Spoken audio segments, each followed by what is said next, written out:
अगर कुछ करना है तो सब कांग्रेस में शामिल हो जाइए। कांग्रेस आपके लोग स्वागत करने के लिए तैयार है। പശ്ചിമ ബംഗാളിൽ രാഷ്ട്രീയ ഭൂകമ്പം. TMCക്കുള്ളിലെ വലിയ കലാപത്തിനിടെ 60ഓളം MLA മാർ വിമതപക്ഷത്തോടൊപ്പം നിൽക്കുന്നതായാണ് റിപ്പോർട്ടുകൾ. ഇവരെ BJP അകറ്റി നിർത്തുകയാണ്. ഈ സാഹചര്യത്തിലാണ് കോൺഗ്രസ് നേതാവ് അധീർ രഞ്ജൻ ചൗധരി ഈ MLA മാരെ കോൺഗ്രസിലേക്ക് ക്ഷണിച്ചിരിക്കുന്നത്. മമതാ ബാനർജിയുടെ നേതൃത്വത്തിലുള്ള TMCക്ക് ഇത് വലിയ തിരിച്ചടിയാകും. ബംഗാളിലെ രാഷ്ട്രീയ സമവാക്യങ്ങൾ മാറിമറിയുന്ന സൂചനകളാണ് ഇപ്പോൾ പുറത്തു വന്നുകൊണ്ടിരിക്കുന്നത്. വർഷങ്ങളായി TMCക്കെതിരെ പോരാടിയ BJP പ്രവർത്തകർക്ക് അതേ നേതാക്കളെ പാർട്ടിയിലേക്ക് കൊണ്ടുവരുന്നത് അംഗീകരിക്കാൻ ബുദ്ധിമുട്ടാകുമെന്ന രാഷ്ട്രീയ കണക്കുകൂട്ടലുകളാണ് BJP ഇവരെ സ്വീകരിക്കാതിരിക്കാൻ കാരണമെന്നാണ് അറിയുന്നത്. तृणमूल पार्टी की अंदरूनी बुरी हालत के बारे में हम सबको जानकारी है। बीजेपी पार्टी में ये लोग शामिल होना चाहते थे, लेकिन बीजेपी पार्टी इन लोगों को नहीं ले रहे हैं। जिस ढंग से ममता बनर्जी पहले कांग्रेस पार्टी को तोड़ते हुए कांग्रेस पार्टी को खत्म कर दिए थे और खत्म करने की कागर में पहुंच देने की कोशिश किए थे, उसी तरह आज इतिहास पलटवार करते हुए ममता बनर्जी को खेल को खत्म कर रहे हैं। एकनाथ शिंदे की एक नया मॉडल बंगाल में चालू हो रहे हैं। अभी भी समय है, अगर कुछ करना है तो सब कांग्रेस में शामिल हो जाइए। कांग्रेस आप शामिल हो जाइए। कांग्रेस आपके लोग स्वागत करने के लिए तैयार है। तृणमूल पार्टी की अंदरूनी बुरी हालत के बारे में हम सबको जानकारी है। बीजेपी पार्टी में ये लोग शामिल होना चाहते थे, लेकिन बीजेपी पार्टी इन लोगों को नहीं ले रहे हैं।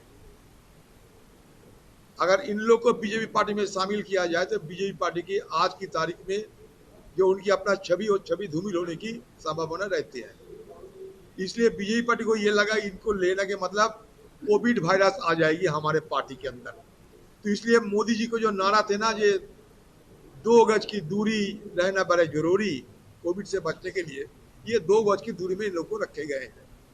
और जो तृणमूल पार्टी के जो नुमाइंदेगण आज शामिल होने जा रहे हैं, इन सारे विधायकों के खिलाफ किसी ना किसी भ्रष्टाचार के आरोप तो है ही है। और ये आरोप से बचने के लिए इन लोग को जाने का जगह कहीं है। ये लोग को जाने के लिए बीजेपी को समर्थन और बीजेपी को सामने नतमस्तक होकर समर्पण की जरूरत थी।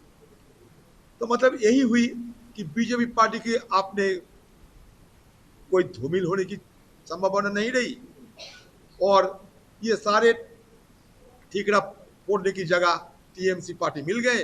और TMC पार्टी के सारे नुमाइंदेगण की उनको भी ये लगे कि हम तो बच ही रहे हैं, सिर्फ बीजेपी को खुश करना है, तो चलो कोई नया तरीका अपनाएं।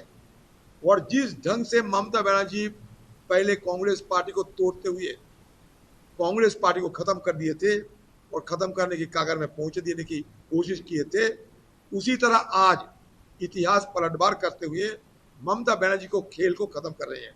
उस समय ममता बनर्जी खुद को डीजे बजाते हुए खिलवाड़ बताते हुए मैदान में उतरे थे। आज भी ये नया खेल शुरू हो गए। उस समय रेफरी या अंपायर थी ममता बनर्जी, आज खेल के अंपायर और रेफरी बने बीजेपी पार्टी। तो ये एक मान लीजिए कि एकनाथ शिंदे की एक नया मॉडल बंगाल में चालू हो रहे हैं।